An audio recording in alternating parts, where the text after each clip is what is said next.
This is a dangerous groups that we're dealing with now.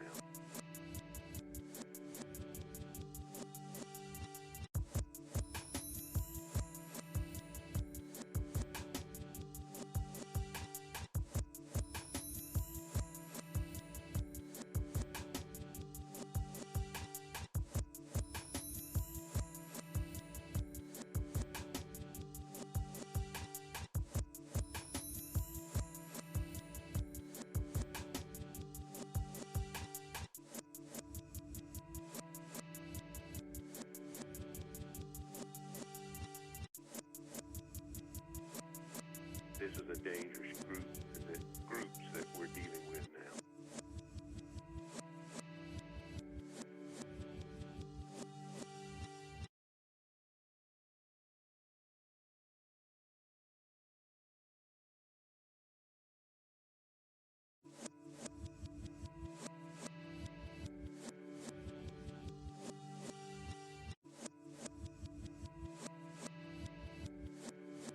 This is a dangerous groups that we're dealing with now.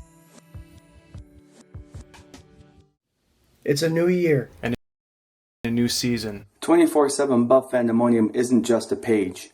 It's a family. a passionate group of positive Buffalo football fans who embrace the character and fight of this team We strive to embody this passion and present a fan-first perspective. without all the fluff. Enter the K-Gun Report. Season 2. The first season was exciting for 24/7 Buff Fandemonium. Talking football, connecting with fans, and having quality conversation. This season we're stepping it up, and we want you all to come be a part of the conversation. On March 9th, 2021, The K-Gun Report Is back. let's go, Buffalo!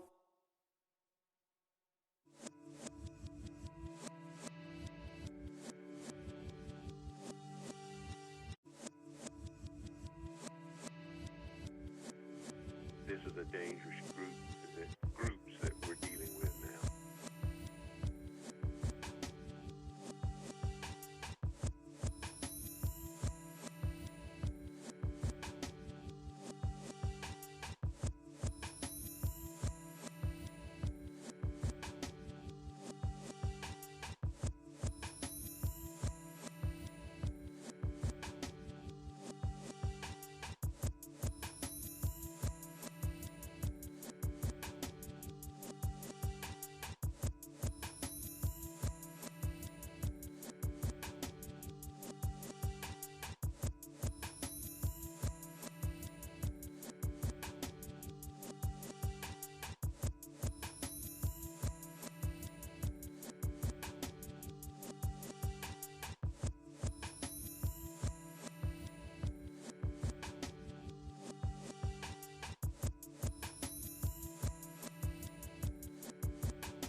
This is a dangerous groups that we're dealing with now.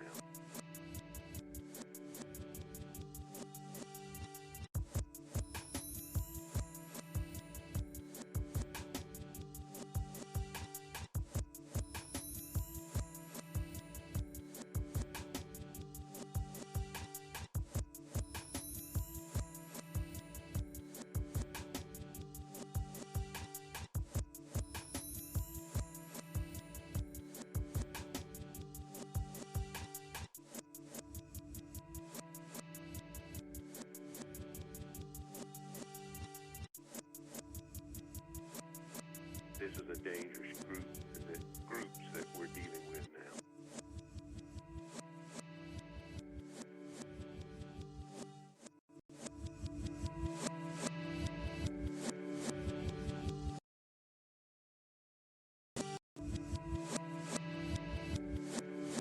This is a dangerous groups that we're dealing with now.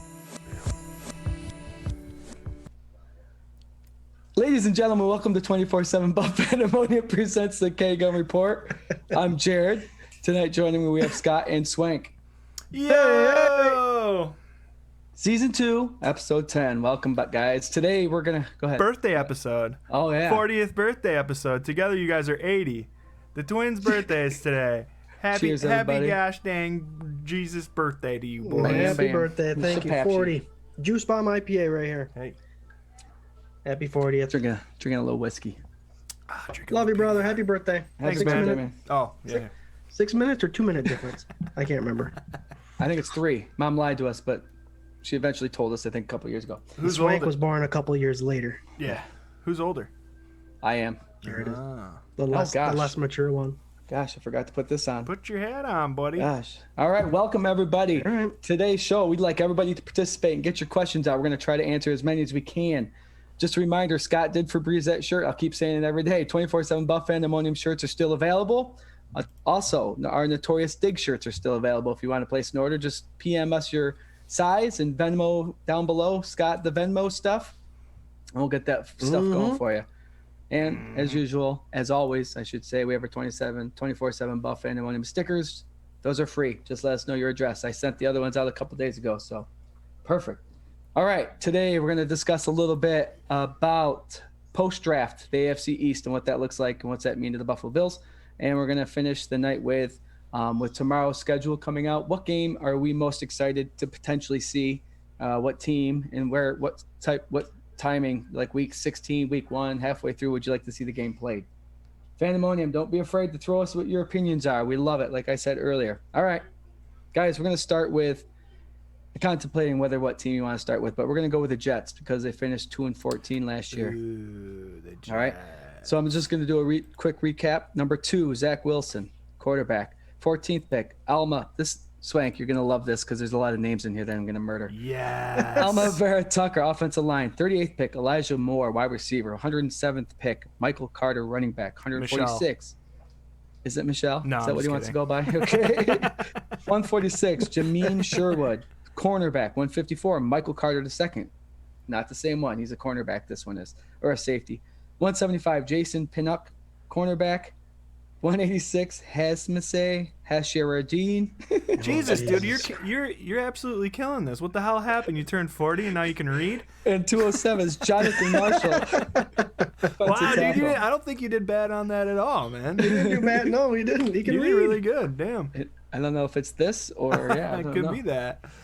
All right, so Scott, I'll let you lead the way. Out of all those guys, first of all, do you see an improvement from 2-14 for the New York Jets? And if so, which one of these guys do you see helping them out? None of them. Too early. Too early. Got a rookie quarterback. Their line, other than getting that Elijah Vera Tucker guy, they didn't make their line any better. They got Becton on the left tackle, added for another year. He's got another year under his belt, so his left side will be protected. But Zach Wilson is a rookie. Unless he's Ben Roethlisberger, I don't see much happening for the New York Jets. I think they're making decent moves, but it's a brand new quarterback under a growing system. So nothing yet. I'm not too concerned about anything. With the draft picks, I did see that they picked up 2 corners. They made a lot of moves defensively as far as free agency goes, which tells you that teams are starting to react to our Buffalo Bills. So I know it's post-draft AFC East, but I'm basing it all off of how these teams are now going to play against our Bills, because our Bills are the AFC East beast to the East, and they have to start adjusting to us instead of us adjusting to them. So they had to get what they had to get, but no improvements yet. Not yet. I have to see them play. Yeah, and that's just how the cookie crumbles. Yeah. Bruce Almighty. Yeah, I mean. Good one. That's what we said. Yeah, man. I think Zach Wilson will squeak out one more win than Sam Darnold did last year. But I don't have like a whole lot of respect for an unproven rookie quarterback. I don't know. Even Trevor Lawrence. I mean, I know that he's supposed to be great, but like we said last week, man, Josh Rosen was supposed to be great. So there's a lot to be said about when the season starts and what actually happens. So right now, yeah, I think that they did things to try to make their team better. I don't think they drafted poorly per se. I do think they should have got some more offensive line help, especially for the rookie quarterback, and not follow the same stupid formula that got them in the position that wound up having them pick Zach Wilson in the first place. But, it's really early on in their new birth, so we'll see what happens. But no, I don't. I mean, one more win, just because they added another game. Right, just because they added another Well, game. Jarrod, I mentioned my little tidbit there before Swank. Teams have to adjust to what the Bills are doing. Yeah. Right? And other than free agency, I didn't see the Jets do that. The draft, they went after a quarterback. They went after one of the better running backs in the draft, and Michael Carter. They have Elijah Moore, who's a wide receiver. He went later in the rounds. He was projected to go first. So they grabbed a left guard, multiple facet offensive lineman in Barrett Tucker. But that's all offensive moves. Are they planning on trying to score 30-plus points to stay with the Bills? Because it doesn't look like they did anything defensively as far as draft goes to try to compete with Buffalo. I think their plan is to hold on and to grow. That's what it should be anyway. Yeah. I mean, if you get any sort of steam and any sort of positive production out of this team, then it's a win, especially for Salah's. Oh my God, I caught the Jarrods. Especially for his first year of coaching. I mean, there's a lot of breathing room there. Like, it was almost safe for him to pick his quarterback and to be rebuilding, and you can take a swing on a guy like Michael Carter, but like this draft, this roster looks an awful lot like what the roster looked like when Sam Darnold got drafted, if you're asking me. There's not a whole lot of difference, just the names have changed. So, you got another defensive-minded coach. Like, there's just like a lot of stuff there that is left over from that, I don't know, slimy New York Jets name that's been drugged through the mud since Rex Ryan was there. And I have no faith. I have no faith. Scott, Swank, you have that image up, right, that Scott made? About the draft. Scott, you want to tell everybody if they haven't noticed yet what's so funny about that? I know every team got a little dirt. I like to throw a little something in our images for this show today. Down on the bottom right says Jersey City because Josh Allen made it clear last year and we all know that Buffalo Bills are the only New York team. Booyah. So Swank, what Saleh came into, he's a defensive-minded guy. I am counting on their defense right now. I know we're talking post-draft, but free agency, 1, 2, 3, 4, 5, 6, 7. 7 defensive changes. And 4 of them are off defensive linemen. So maybe they thought their free agents were good enough as far as picking them up this offseason and then addressing youngsters in the draft. I guess that's what they're doing, but they got to score 30-plus points. Salah's whole resume comes from the D-line, right? Like, so of course he's going to have to revamp that to some extent and put his mark on it and whatever. I don't know, man. I don't want to sit here and talk a bunch of junk about them. I think they're going to be like that dark horse team that you should beat, but if they beat you, then that's it's gonna suck. But I think that dude is so hyped. Like he's got so much energy as a head coach, and I could see him being excited, and I could see him like working up a bunch of passion in those guys that they want to fight and they want to win for him. So I wouldn't sleep on him. I mean, if we dump 60 on him, I'll feel okay. So you know what? He does not have in New York the Solomons, the Buckners, the Bosas, and all that stuff. So that's what gave him his name, is that aggressive. As our friend Danny Longi will tell you, that wide defensive line a scheme that they run that made him so successful. So it's going to take him a while to find people to do that. Yeah. They picked up Carl Lawson in free agency, Vinny Curry out of Philadelphia, Sheldon Rankin. So he's trying to do that, but to bring a whole different scheme to a football team, it's not just going to take 1 year. It's going to take a little bit of time.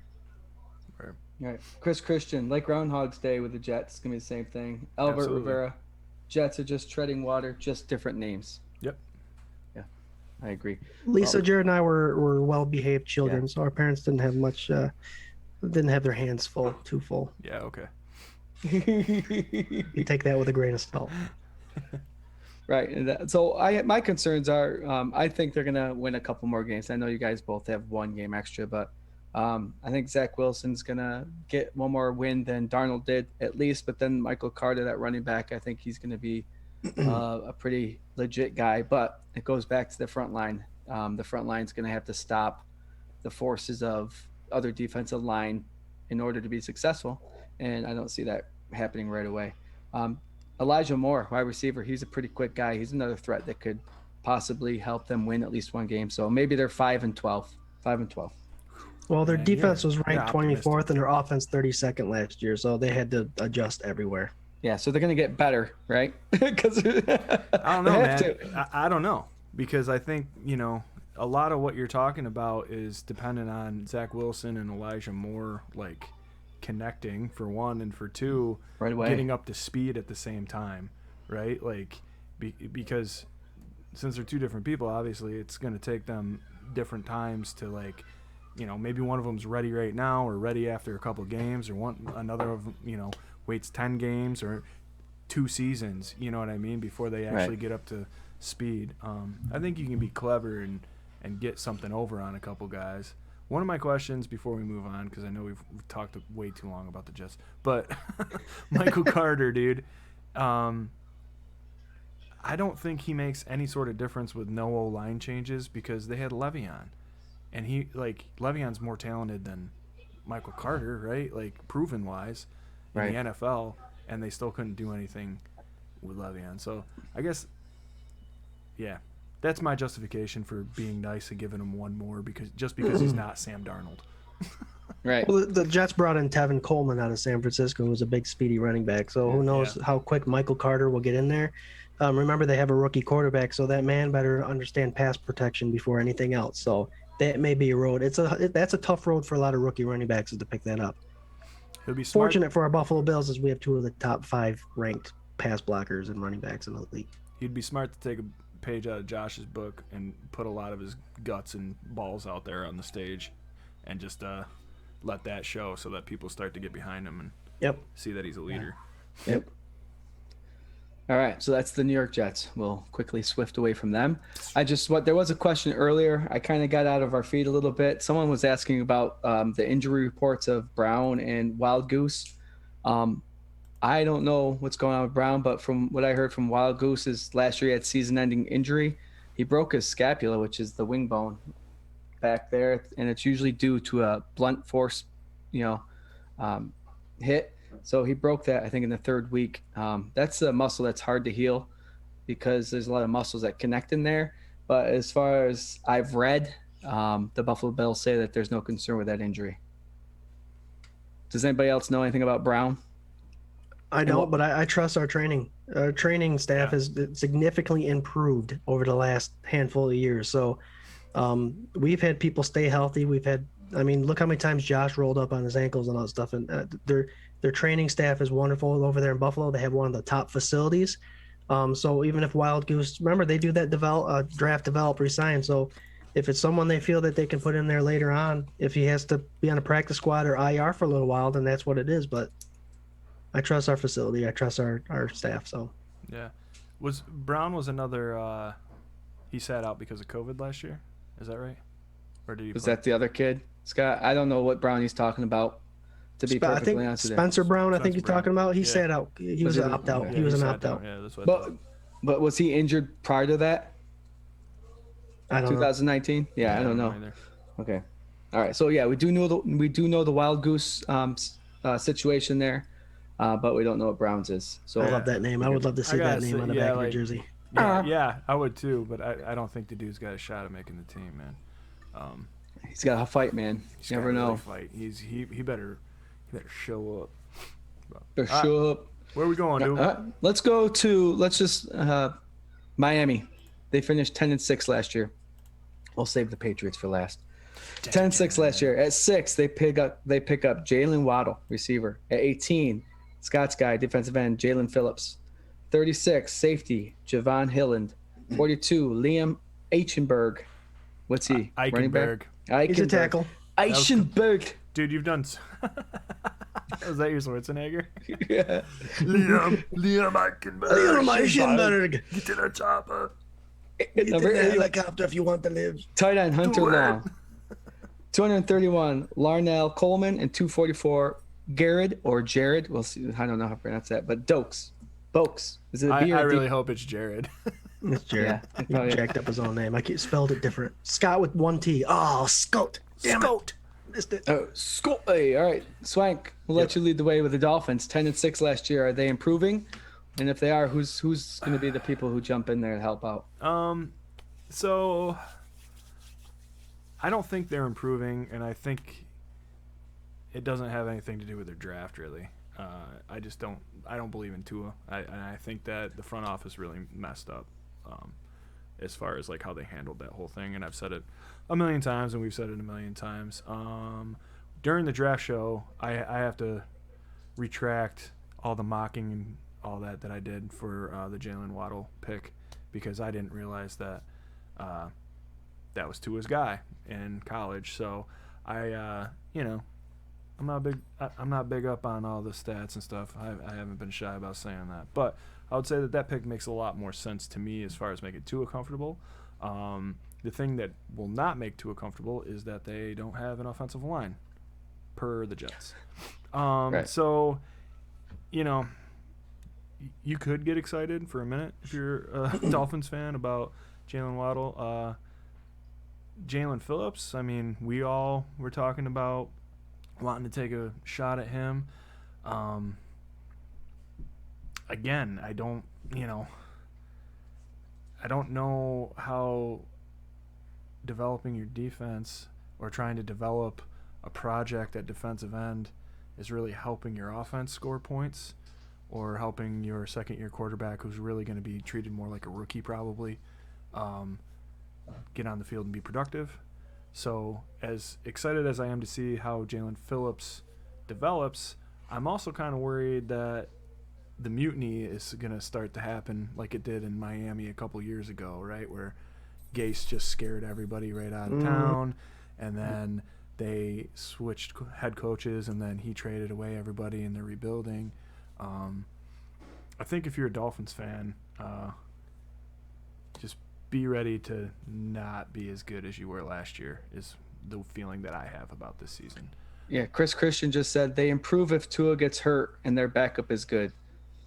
Well, their backup is Jacoby Brissett right Jacoby now. Brissett. Right, So- who's been kind of proven as a good player. I like so. Jacoby Brissett, Yeah, so but do I I. like him the same way I like Tyrod. Okay. They seem like good dudes. They're exciting when they move the ball outside of the pocket and make things happen. But I really don't think Jacoby Brissett is going to get you to the playoffs, and I don't think he's going to win a playoff game, especially not with the way this roster is like put together right now. It's really weird, like, and I don't know if you guys feel like this. Last year this time with the Dolphins, we were like super like wow, like we love how they're Shocked. building this team, Yeah. and they seem like they're cloning the Bills, and like it sucks because it's like you kind of want to root for them, just a little bit, and then they screwed over Fitz, and they babied Tua, and then things started to kind of and it's like, all right, dude, like good luck, So I would say, like, I actually think their record's going to be worse than it was last year, and I don't think they'll even have a whiff of the playoffs. That extra Jets win is against Miami, right? Yeah.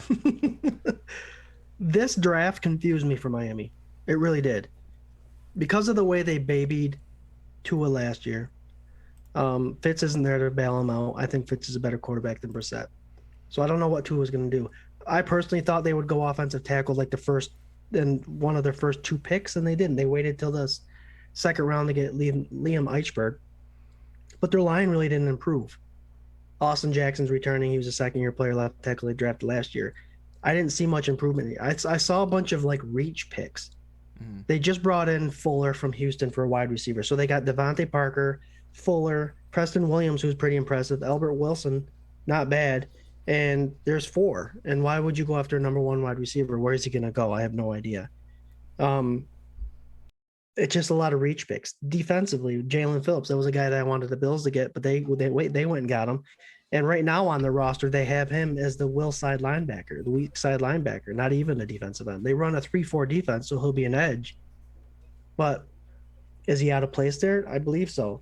In the draft, that Javon Holland guy, I think they drafted him to be the starting safety. Is that really who you want to play against the Bills two times a year with their passing attack? It just seemed like I think they went after the correct positions, but I think at the wrong timing. Yeah. And I think a lot of it was a lot of desperate moves by Miami. I agree with you, Swank. I don't think they're going to win as many games as they did last year because now I just see them like making desperate moves, trading away Lawson for Benerick McKinley. Yeah. I think that's just a wipe your hands clean. I don't think there's much of an improvement there. I don't know if it was to save money somehow. I mean, I don't really think that he was making blockbuster money. You know, I don't know. It just doesn't. It seems like there's no end to like their reasoning. Like it's just like, well, let's see what happens. You know, but who knows? Miami could have traded back their pick for Waddle and gained 2 more picks with that. Yeah. And they could have done a lot more damage. Sure. I just think Waddle was. I understand give Tua his weapon, but yeah, I was just gonna say that. Yeah, Swank hit it on the head, Red. I think they had to get somebody in there to get Tua comfortable, and they didn't want to miss that opportunity for Waddle. So that's probably what it was. Yeah. An offensive line is going to make Tua comfortable, not a wide receiver. Yeah, I agree. Yeah, true. Yeah, you're exactly right. Yeah. There's also I don't want to sound like super elitist now just because we're the best team in the AFC East. But, I mean, if you're looking at, like, Sean McDermott's first year with Buffalo, right, it was kind of fluky that they actually went to the playoffs and broke the drought, and everybody was excited. But you could almost feel that, like, they were going to fight, but they didn't expect to make it there, right? With all the moves they did and everything that was happening, it just kind of like locked in to where they got the opportunity to play in the first playoff game in forever.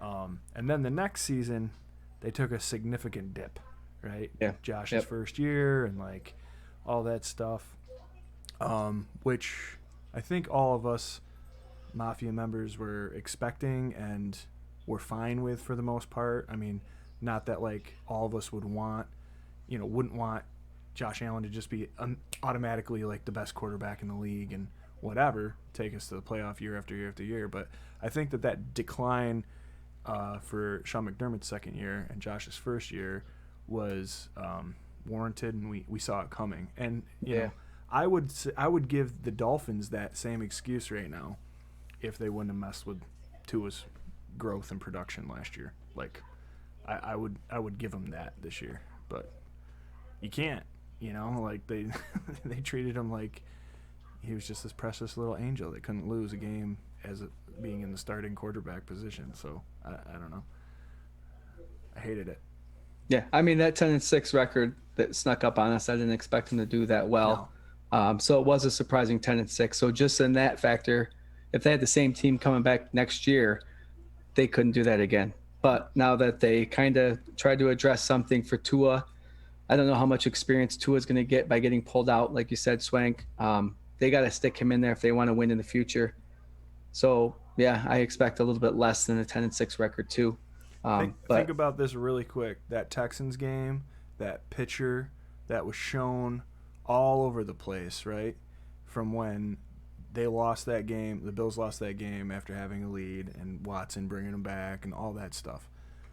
That picture of Josh Allen's face, he took ownership. It killed him, right? He hated it. He said that's not going to happen again, right? He needed to feel that, right? Diggs this year, AFC Championship game, like the most emotional part of the whole game. Him not wanting to leave the field, the coaches having to drag him off and give him a hug to like comfort him. He doesn't want that to happen ever again. You got to feel that shit to like make it real, you know? Mm-hmm. Like you were a first round quarterback, like great, you know? Like I said, man, Josh Rosen is sitting on a bus bench somewhere right now. Like nobody nobody knows, nobody cares, and that was only 3 years ago, or 4 years ago. So, anyway, sorry. Continue the joke. Yeah, well, the what's that saying? You learn best by failure, right? Yeah. If you're winning all the time, it's a good feeling to win a lot, but you really truly learn the most in your failures. So, you got to have those bumps. You got to have those losses. You got to feel what it's like to not be able to come back, to maybe possibly get close and come back. What can you change next time to finally get that ball in the end zone to make the comeback? So, yeah, they got to learn. That's coaching. They got to learn to do it that way if they want to be successful in the future. Nailed it. Tua's got to get beat up, and he will. Yep. Yeah, and we're not trying to be like mean or anything, right? We're just trying. This is how the NFL generally is, right? You can't be babied. These are adult 20-somethings to 30-somethings. Yes, they're young kids still, but they're in a sport where the best way for them to learn is to take those bumps and bruises. You got to get them out. Got to get them out there. And as far as I'm concerned, the Jets defense got better because because now they're planning against the Bills, and the Patriots defense has a lot of returners coming back. Their defense is going to be better, and our Bills defense, our defensive ends are younger and faster, and with Tua back, Latulier back, it's going to be worse for Tua this year. It's going to be even worse, I believe, and like I just said earlier, if he cannot take those sacks and learn from it, then the Miami Dolphins are just wasting their time. Yeah, 100%. It's going to get worse just in the division. Oh, yeah. Just not only the Bills, but we'll get to the Patriots in a second, but they picked up Christian Barmore. Yeah. Their defenses are getting better. Miami, you have to recognize that. You have to get somebody to protect your guy. Well, I think New England is not even they're getting better, but it's like they're just getting back to where they were before all the they're still opt-outs. shuffling. You know what I mean? Like Belichick's reaching. Yeah, he's reaching. But yeah, I think like a lot of those dudes that sat out, like that was a big difference. And now you got Van Noy back and all that stuff. Like anyway, we moving on? We going there? Irene Quick said the Jets haven't been good since Joe Namath. I love that. It's my mother-in-law. I gotcha. Joe Namath. Anyway. They say Joe Namath was a pretty good quarterback, but I don't really think all he has is that guarantee, right? He's got a Super Bowl win, so if you're someone that he's better than Jim Kelly if you go by Super Bowl wins. Right, sure. Right. Mm-hmm. Also, he played in that era where you could like have a cigarette on the bench, I think. Yeah. You should have saw. There's an awesome picture of Len Dawson on the sideline smoking a cigarette. That was a Super Bowl halftime. Dude. Well, he was in the locker room. There was you guys watched the Jordan miniseries? No. Oh, really? I think it's on Netflix, dude. It's so good. I heard it was good. It's really good. But there's like a lot of shots of them like him like smoking a cigar like right after the game and having drinking like, beers after the game. Mm-hmm. It's like what the dude. They're people too. Yeah, absolutely. Well, hold on. What quarterback that just went top 5 quarterback in this year's draft was on the side or after a bowl game? I think was having a cigar. Oh, that was last year. That was Burrow. Kyle Orton. Was it? Okay, it was Burrow. Okay. Yeah. Kyle Orton did that after he won that stupid. Gosh. Remember Kyle Orton came to Buffalo and he did pretty decent, but man, he sold out. He wasn't committed. Yeah, dude. Uncle Rico, he only had like half a season in him. Real quick, Swank. Jamie says, can Christian Wade ever make the team on the international deal? How about returning punts? You had an answer for this last week. You want to repeat that answer? Uncle James, no. I don't think so, man. I think he'll be on the team this year for the international program in the same respect that he was the last couple years. They extended it actually this season so that he could have an extra practice squad spot. I mean, we got Obada. F.A. Obada. He came from that same program, I believe. And he actually worked his way up to be a defensive end and have an impact. So I'm not saying it's impossible for a player. I just don't. I think Christian Wade, man, if he would have, what's it been? This is the 3rd year now, right? Yeah. Unless he comes out and he just displays like this crazy knowledge, I don't think he'll make it next year. This year, I think he'll be on the practice squad. Next year, I think he'll be gone. Isaiah McKenzie's working hard in those punt returns, and I think the guy they drafted in Marquez Stevenson will be our kick returner. So The more they draft and the more they can bring people in, Christian Wade's spot keeps dropping and dropping. Yo, does Breida have any kick return experience? I imagine he did in San Francisco when he first started. Just something to think about, I Yeah, guess. I mean, the guy runs a 4.340. Get him out there. Keep another running back in there. Well, yeah, with Christian Wade, that's one thing you guys touched up on a little bit, was the fact that the cognitive part of football in the NFL has to be a little bit higher. You can be one hell of an athlete, but you got to know the game. Yep. And I know that's part of it that he lacked. He was a phenomenal athlete in rugby and stuff like that, but this is a whole nother game. But he knows it, and he's working on it. So can't say no. You never know what's going to happen, but the odds are against him, we feel. Well, All right. And in the NFL, as far as running back goes, that pass protection is a lot more important than running the ball in many cases. And if he's still learning the game, I can tell you that pass protection as a running back is going to be one of the most difficult things he's going to learn. So if he's anything, it'll be a returner in some regards, but that's it. Well, that and rugby's like so much more physical. You'd think like if he could get the mechanics of it down as far as like pass protection schemes for offenses, that he should be able to throw some blocks on some dudes. Yeah. Handle, You know? Yeah. But I don't know, man. It's a fun story. Like I said last week, though, man. Like you're gonna get less of these. Like the feel goods. Like it's gonna be talent, and then these dudes at the bottom that everybody wants, like so the Duke Williamses and all that stuff. Like they're gonna start to go away because you just have so much depth and competition on this amazing Buffalo Bills team.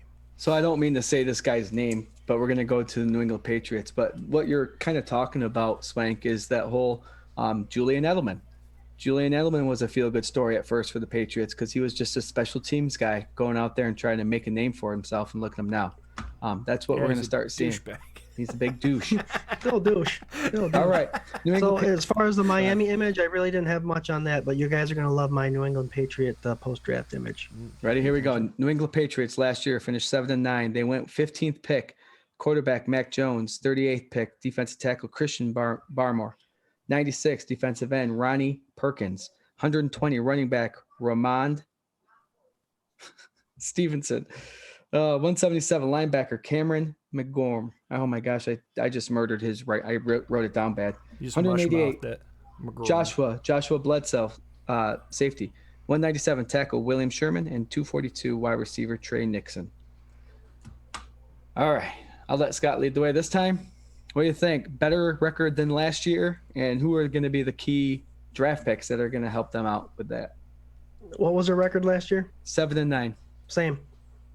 I don't see them getting any better. It can't be the same. Well, let's go 7-10. 7-9-1. There you go. There you go. 7-9-1. Does it depend on when they bring in Mac Jones? No. Nope. No? Okay. No. I don't think you got a good quarterback on the roster. Except for Jason Stidham, who I still think they should give a chance to, but they won't for some reason. Belichick is too damn stubborn. But I hope this doesn't come and bite me in the ass. I hope 8 months from now it doesn't come back. Well, Scott, you said this was going to happen. It didn't. Because so many people are leaning on what you're going to say. It's like nail biting. What do you? Well, he's 40 years old now, so we have to listen to him. Old wise one. I think we see Belichick kind of struggle, kind of like panicking a little bit. They brought back Benoit from Miami. The middle linebacker there, Dante Hightower's back. They went after Ronnie Perkins, who they drafted, who I think could be a good impact, but I don't think they'll use him right if they got Kyle Benoit back there. They brought in Matt Judon, great defensive end linebacker from Baltimore. I think Belichick panicked from losing games that he wants to bring that defense and make the defense extra special. Makes sense. All while not really improving that offense draft-wise.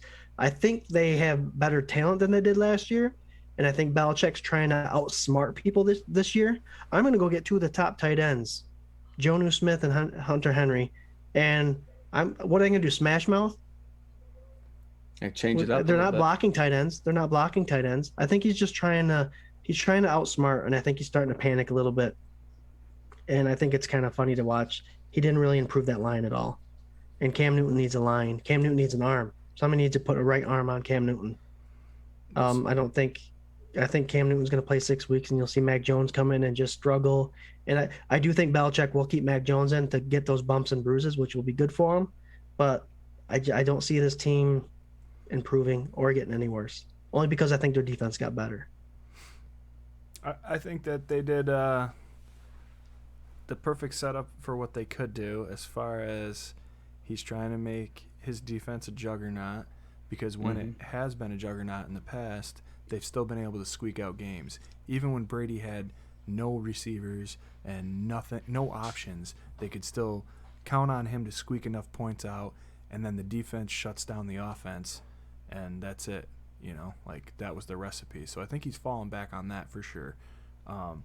And I think that he's playing like kindergarten offense, right? Like you stack up tight ends, which are going to be dump off options for quarterbacks who either don't have it anymore, Cam Newton, or B, haven't been in the league at all, Mac Jones, right? And Stidham, who has been in the league, but you haven't given a chance to.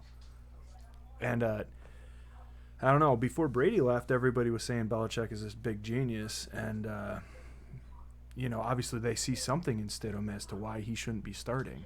Right. I don't know if that's the case anymore. Dude, like you're saying, man, dude looks like he's losing it. And he's just trying to play the same way he's always played. And he was playing, this is a Jamie and Uncle James special. He was playing chess when everybody was playing checkers. But now everybody in the league's kind of caught up to him, And now your queen left and went down to Tampa, and you're sitting there with a bunch of pawns. Like, that's my nerd reference for the evening, all right? I like that. That's a good one. But it's really like I don't know. Mac Jones, he was the worst out of those top guys, right? Like, is everybody in agreement with that? Out of all the quarterbacks in the first round, he reminded me of like a Trubisky, kind of stiff, didn't really have the mobility. Well, and he didn't have a good pro day either, right? Right. Like, and I don't know. We'll see. I think the last thing they need. You right know what now else is he had? He had a top offensive line and two of the top wide receivers in the league. Yeah. So you give him all the credit for that, or you give the ability of those wide receivers who are pretty outstanding the credit for that? It's hard. That's why always the draft debate. is a crapshoot. That's always the debate. You have these top running backs that come from Clemson and Alabama, right? But then they're also running behind these linemen that are going top 10 picks in the NFL. But the argument is that they're playing top defenses too. So it's Right. hard to tell. It's hard to tell. It is. Joey Hatch had a perfect question. I think you guys pretty much hit the nail on the head here. Who do you think the starting quarterback in New England? Where does Cam start and the rookie take over during the season? So, Scott, you said week 6 you think Cam Newton's going to drop the ball and the rookie come in? I think it's going to be whenever their bye week is after that week. All right. So you don't draft a quarterback in the first round and have someone like Cam that can't perform. I think he's lost everything. He's not the MVP that he was 5-6 years ago. All right. So you can't just throw him in there either when you have a Cam Newton that's the issues that are going to be brought up if you bench Cam Newton week 1. And it's regardless of what you think, there's going to be issues all over the place. So after their bye week, I think you'll see Mac. I think if he comes in week 1 and he lays a huge egg and he's not anything near what they're trying to like make Cam into right now, you might see him benched week 2. But I think the week 6 thing is probably legitimate. But the more I've been sitting here thinking about you saying that, because it makes a lot of sense to me, the more I think, like, if they're not winning by, like, week 3, he's going to be desperate, and he's going to probably put in Mac Jones before he's ready, and he's going to get hammered. And get him out there before it's too late. Yeah. Yeah. And if that defense is showing up, then you might as well. Mm-hmm. If that defense is showing up and you could still win games with that defense, then you might as well get someone that can squeak 1 or 2 games out for you, that more than what Cam can do for you. Yeah. And then maybe by week 14, 15, 16, this young kid, one of these young kids, Stidham or Jones, gets a hold of the offense a little bit. Yeah, who knows? Because I have a feeling Cam's going to be out in week 2, but I got a feeling they're going to bring Stidham in and play him for a while and let Mac Jones sit there for a minute and then learn the game. And then I don't know. When it gets to him, yeah. I mean, they haven't pulled that move since Bledsoe, right? Bledsoe and Brady. But you play Stidham a whole bunch during the preseason. You play Stidham a whole bunch in the preseason, you trade him away. Yeah. I don't think they got that kind of clout anymore. I think people not have seen anymore. a They wasted lot. it. Yeah, they've seen a lot with Stidham. I mean, everybody's seen tape on Stidham. He's shown flashes. Again, I think the Patriots have misused him. I think he should have stepped in and took over halfway through the season last year. I mean, Cam fooled everybody for 2 games and threw that one game he threw to Edelman for the most yards Edelman's ever had in a game, and they're like, oh my God, it's like the greatest show on turf. Like, and then what? You know, Cam tanked, and that's what he's going to do again this year. No, I don't think anybody's worried about it. I'm more worried about their defense. Like, Yeah. our offense is a high-powered offense, but Belichick's a genius. Patricia went back, right? I think. I can't remember. Did he? I think he went back as their DC. Okay. Yeah, help me They out. kicked him out of Detroit, huh? yeah, they fired him. He's gone. But I'm pretty sure Belichick picked him back up and he's the coordinator again. But you know, so maybe you get that chemistry back a little bit. Also, we've talked about it before. Stephon Gilmore is not happy, right? And that whole storyline kind of went away. But he had put his house up for sale. He had missed a couple games, like all that stuff. That's the number 1 corner in the league, right? I don't know, man. There's a lot of fishy stuff going on over there in Beantown. Patricia's back with the Patriots. Yep, you're right. Yep. Other than the draft, let me show you. The Patriots didn't make bad moves this year as far as free agency goes. On offense, real quick, let's go to the draft. Ramondre Stevenson is a power back. So with this 2 tight end thing, I think the Patriots might want to dumb the game down for Cam and Mac and run the ball. But again, you don't have 2 blocking tight ends or receiving tight ends. Yeah, but free agency, Nelson Aguilar, Kendrick Bourne. So they got wide receivers, right? They got a couple offensive linemen back, but not very impressive. Their run D was ranked 26th last year, so they went and got Henry Anderson. You all know him from the Jets. He's the guy that cheap shot Allen like 2 years ago. Devon Gardeau from Miami, decent guy. Then they drafted Christian Barmore from Alabama, who's one of my favorite guys. So they amped up the D-line a little bit. Matt Judon, outside linebacker. They brought back Dante Whitner's coming back from opting out. And Roquan McMillan from Vegas they brought over for linebacker. So they improved there. The linebacker, Kyle Vanoy, Chase Winovich is there, and they've drafted Ronnie Perkins. So I think their defense is getting better. Right. And as far as safety, the defender Bills, they still got J.C. Jackson and Stephon Gilmore corner, and Adrian Phillips and Jalen Mills from Philadelphia. So they're doing what they can. I think they're making the right moves. I just don't think they have the talent to do it. True. Quick, Chris Christian. What are the chances they cut Cam before the season? That's why I had, thoughts about this too. Like Scott, you mentioned trading away Stidham or Cam. Cam's another option. This is all going to depend on the preseason this year that we're having, right? If there's a team out there that loses one of their quarterbacks, there might be a chance one of these guys are cut or traded.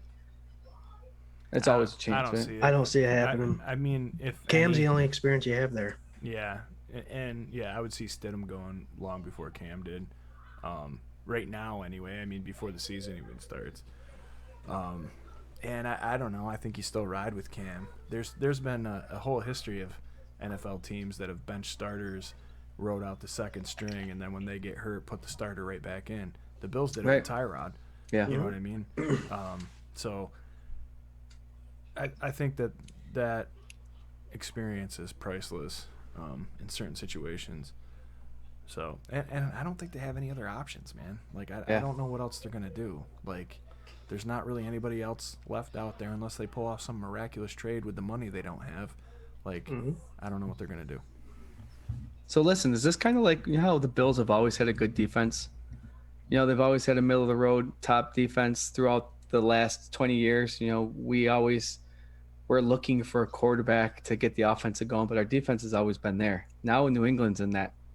They're hoping that one of these young quarterbacks have the ability to come up and be, a top 15 in the league. They're struggling. And, we kind of hope that, personally, I would like to see Mac Jones succeed because he's a young kid, but not with the Patriots, But, yeah, it's weird. It's like flipping script. I'll say this, man. Where's all the Josh Allen commentary on Mac Jones, right? Like, you see some people dogging him, and I saw a lot of people on Twitter, like Bills fans on Twitter, being like, oh, yeah, Mac Jones, like, the worst quarterback you wanted to get out of this class and all that stuff. Yeah. But on a national media, like NFL coverage kind of level, I'm not seeing a lot of like that Josh Allen hate on this kid, like at all. I hear some like, oh, he had a bad pro day, you know, like, but not like he'll never develop, he'll never do anything, he doesn't have the accuracy, you can't teach accuracy. We're not hearing any of that, and I think it's just because he got drafted by the Patriots. Right. Yep. All right, that's the AFC East post recap. We'll probably be talking about them before the season starts a lot more. Can I say something real quick, Jarrod? Yeah, go ahead. I know we've talked. We don't think teams are getting better. We know a few teams we think might get a little better. With all that saying, I know we talked about our Bills last week, and I'll say it again like I did last week. Offensively and defensively, our Bills did get better this year. They addressed at the defensive end position. Starla Toulier's back. Milano and Edmonds are healthy. They addressed the running back position. They brought in Emmanuel Sanders for wide receiver, and our tight end position got better. And our offensive line got better. So I know we recapped the rest of the AFC East, but these teams now have to compete with our Bills, and they have to adjust accordingly, and I don't think they did enough. The third part of the game, too, the Buffalo Bills are trying desperately to improve that special teams. We have baby Bigfoot Bass coming back, obviously. Big boot, baby face Bass. We have some punting stuff going on, and I feel like they got 4 punt returner, kick returners in the mix now, too, so they're looking to improve that part of the game, too. Get better. Yeah. Let me see what we got in the comments here. Jamie's got a question about the schedule. We were going to get into that in a minute. Alberto says, do you think Belichick is gone if they have another losing season? No. I don't think they gotta give him a minute. Yeah, I would think that guy's legacy speaks for itself. I mean, you'd have to give him at least 3 or 4 seasons of tanking and being horrible before you'd start to think about it. Chris says, how do you all rank the backup quarterbacks 1 through 4 in the AFC East? Ooh, that's a good question. Scott, lead the way. Trubisky's number 1. Trubisky number 1. Yeah. I think Patriots have those. Jake Fromm number 2. Trubisky number 1. Brissett number 2. Yeah. And Stidham or Mac Jones number 3, and then Morgan. Dan, I forgot the guy's second name for the Jets. Let me pull that up real quick. Let me tell you, Jets current quarterback situation: Zach Wilson, James Morgan, Mike White. Yeah, so all 3 of those guys are backups, ranked number 4 for right now. So yeah, I agree with you. I think your ranking is spot on. Yeah, I'm on board with all that. I mean, I think Trubisky, like, you can. Everybody had their jokes before he came to Buffalo, but like seriously, he's like a starting quarterback that's in the number 2 role. I mean, unless they like swap out Cam for Mac or Stidham or whatever, like he's still the second best backup quarterback. Like Cam, I was say even if Cam was a is backup, I think Trubisky's better. Oh, absolutely, yeah.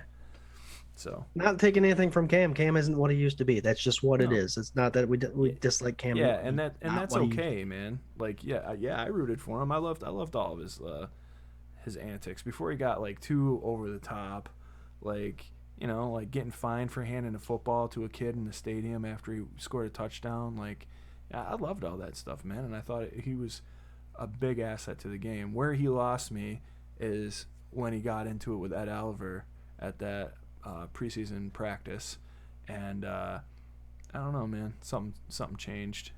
He's just inconsistent. You know what I mean? Then let's see. You can be cocky when you're good, but when you're no longer good, you need to cut it back a little bit. Yeah. Cam Jamie says he was talking to me about to me at work about this. Atlanta only has $600,000 in cap money. What do you think is going to happen with Julio Jones? Would you guys want Julio? Yeah, personally, I would. This guy's been consistent for 5-6 years. I think if you get him in for a 2 or 3 year contract, why not?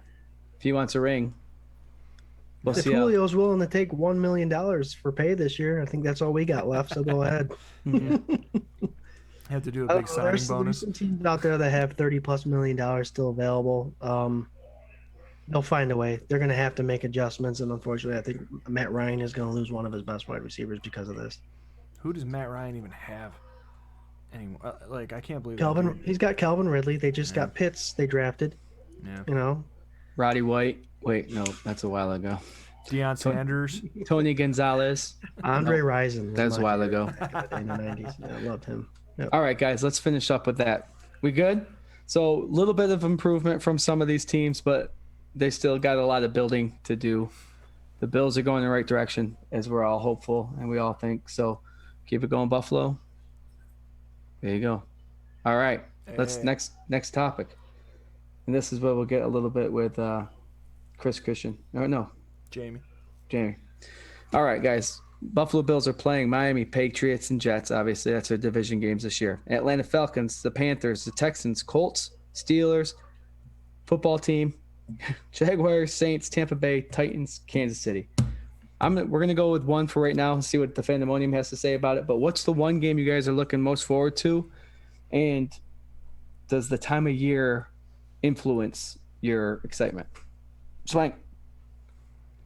I know a lot of people are going to say the Brady rematch, so I'll leave that one on the table for you guys. I'm more interested in the Kansas City game. Yeah. I don't want this to be like a nemesis thing. If you remember 2 years ago when we played Baltimore, they beat up on us. We had their number for a while, and then they just ran away with it. And we put the blueprint out there on how to stop Lamar Jackson, right? The next year, we beat him, in the playoffs, right? So it's like, that's the kind of progress I want to see. I don't even care if they beat the Chiefs by more than 3 points. But if they can make the game closer and they can be competitive and they can win and show that this isn't going to be that thorn in the side of the team like everybody thinks it's going to be, that's the game that I'm like most excited to see. And time of year wise, I don't know, whatever. I guess whatever like the networks think are appropriate. But I would think it's a Sunday night game, and I would think that it's towards the end of the season because it's going to matter. Yeah, I was just going to say, I was going to ask you what time of year, Swank, and I think it means more. You want to see what they are coming into the first part of the season, but to play a team like that, if you really want to see where you stack up against another team, it's got to be later on in the season when things are going. So personally, I'd like to play in week 1. Yeah, get right out and get ahead. Yeah. It was a toss-up for me, Jarrod. It was between Kansas City and Tampa Bay. Again, for obvious reasons. The Kansas City game, I would love to see where we stack up now. But I think later on in the season, potentially first week bye implications, I think would be pretty cool. But I want the Bucs game. I want Tom Brady. I want the Super Bowl champions because they've laid out the blueprint of how to beat the Chiefs. So obviously Arians and their defensive coordinator and all that they've got a plan for everything. So it not only would be nice to run up a bunch of points on them, but to stop Brady. When it's going to happen, the Buccaneers are starting the season off Thursday Night Football. The more I thought about this, I jumped on board for that. I wanted that game. I think it would be a great way for Bills to travel to Tampa Bay when the banner drops to beat the Super Bowl champions and to beat Brady. But the more I thought about it, the more I realized the media plays a big role in this. Everybody's going to be watching that game, so you don't need to really bring someone in that they have to watch. Yeah, that's and I know the Buccaneers are playing the Cowboys this year, so that would be a game to give the Cowboys one of their 10 primetime games would be that they have the Cowboys travel to Tampa Bay. They're perfect scenario. 10 primetime games, yeah. Perfect scenario for me. Bring these two teams together when they're both like 5-1, 6-2, something like that, right in the middle of the season, and have a nice Sunday night football game. I think the Buccaneers versus Bills Sunday night, middle of the season would be nice. Not after a bye week either. I don't want to play Buccaneers after a bye week. That's a bunch of nonsense. Because they can talk the last 4 weeks of the season about how this could possibly be another matchup in the Super Bowl. There you go. Right. Well, I'm always a big fan of starting the season off with a division rival. Obviously, to get a win in the division, the AFC East and the AFC all in itself. Miami is always a big game I look forward to, but I kind of want to see the Titans. That's the game I'm really excited about. They kind of smashed us in our mouth last year. We didn't really get to face them again. I like the week 4, week 5 again. I think that's when they saw them last year, right? Week 3. No. No, it was later. Was it? Yeah, I think it was more like 6 or 7. So yeah, Casey would be a nice game to see how we stack up. Obviously, Tom Brady would be a nice game to play against, but I think getting an AFC East game right off the bat, and then maybe a couple weeks later face those Titans again and smash them in the mouth.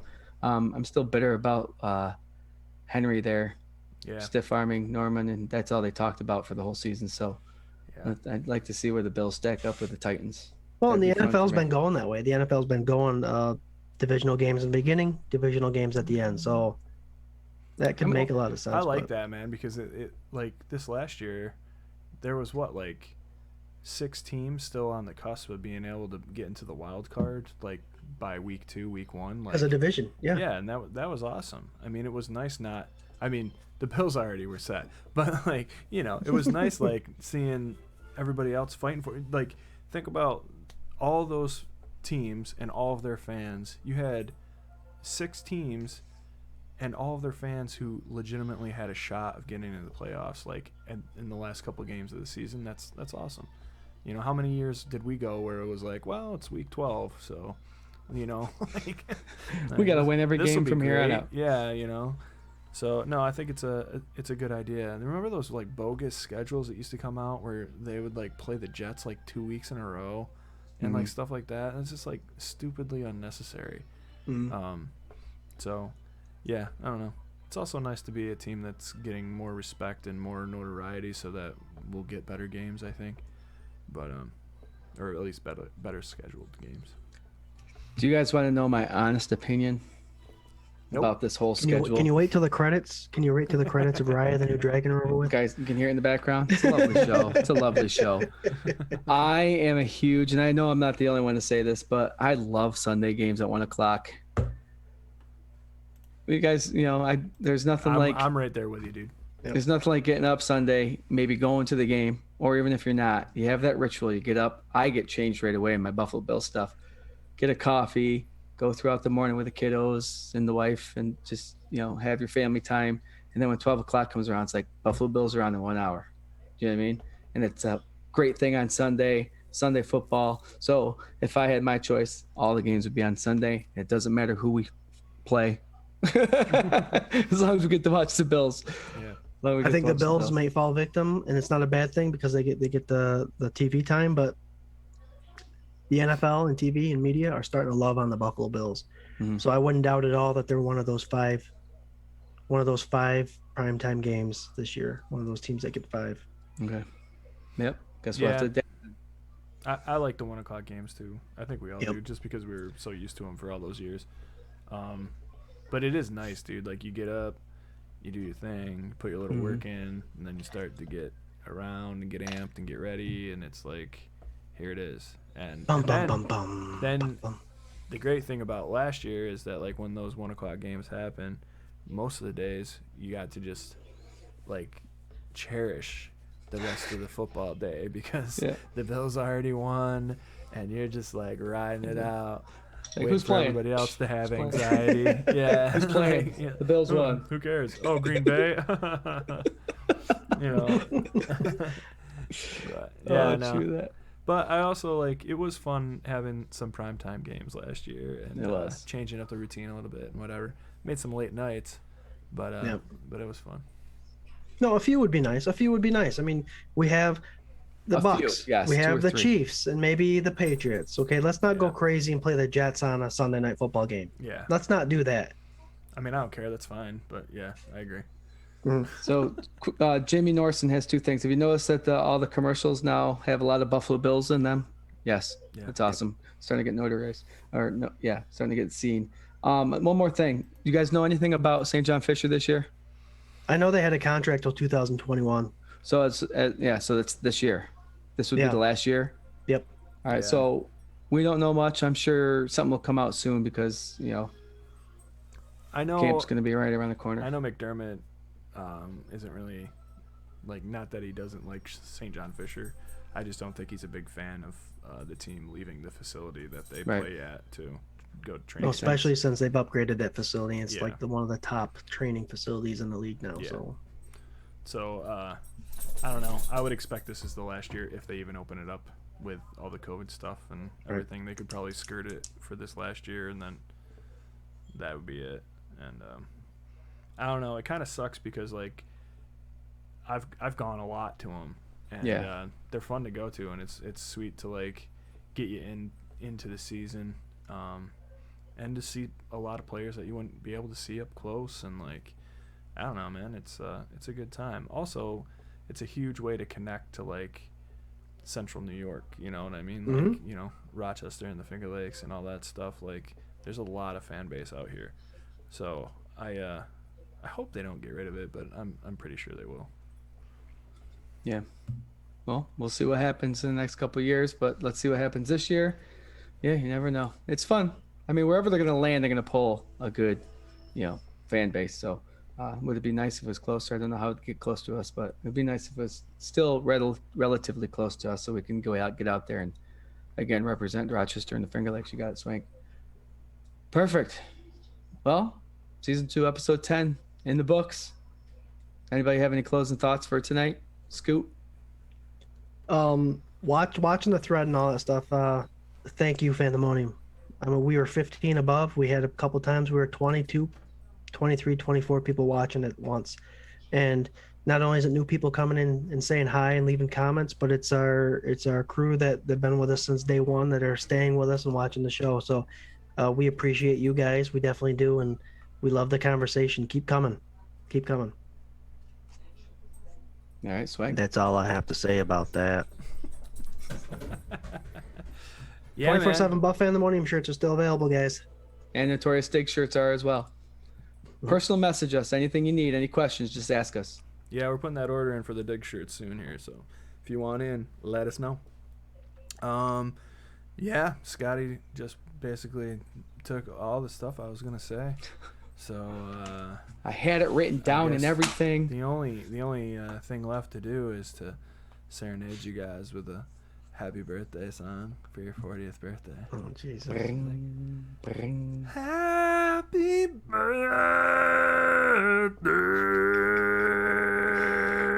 to Your mic quit. Yeah, Mike just stopped. Thank goodness. to you. Did it again.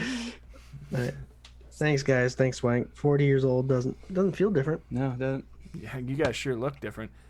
And if you want to join us, you can do so every Tuesday night for the Gun Report live at 8 p.m. on Facebook Live. We do giveaways, we hang out, we talk Bills football. We like to connect with you guys in the comments. So please tell your friends. Obviously, like Scott was saying, man, numbers are just going up and up and up, and we really appreciate it. And go Bills, man. Go Bills. Absolutely. Again, just want to remind you guys, we have 24/7 Buff Phantomonium stickers still available. We got, probably 50 of them. Personal message us your address. Let's get them out to you. Yeah, it was fun. This is always fun. Just a reminder, 24/7 Buff shirts, Notorious Dig shirts. There was something else, Swank, you just mentioned that I want to touch on, but it just escaped my head really quick, which usually happens. No, damn it. I'm gonna remember as soon as we stop. Next week, what we're gonna do this week, we're gonna put out a feeler for the 24/7 Buff Phantomonium to see what you guys want to talk about possibly next week. So look for that, and we'll see everybody next week, same time, Tuesday, 8:00. Gun Report. Scott, you look like you want to say something else quick. We'll have schedule information next week too, so we'll talk a little bit about that. We'll have the schedule. We'll go over that too. So scheduling, and we'll get a hot topic. Real fast. Let's do guesses on how many primetime games. Go, Jarrod. Okay, good. Just a guess. Four. Damn it. I think they'll cut it back. I think there'll be the Bucks, the Patriots, and the Chiefs. So I'm going 3. 5. You know what? They are playing the Steelers this year too. Yeah. Oh man, there's a lot. Damn it. And the Jaguars. They want to see Jaguars on TV a lot because of Trevor Lawrence. and they want to see, Steelers obviously are always a good one. Uncle Yeah. James got 4. There you go. Kansas City, Tampa Bay, Jaguars, Steelers, Pats. Yeah, Titans. we'll Yep. see what's going to happen. Can't All wait right, to guys. see you guys next week. Seriously. Pandemonium, hell thank yeah. you. We'll see you next week, same time, 8 o'clock. Gun Report. And as always, go Bills. Go Bills. The head wobble was great. Go Bills.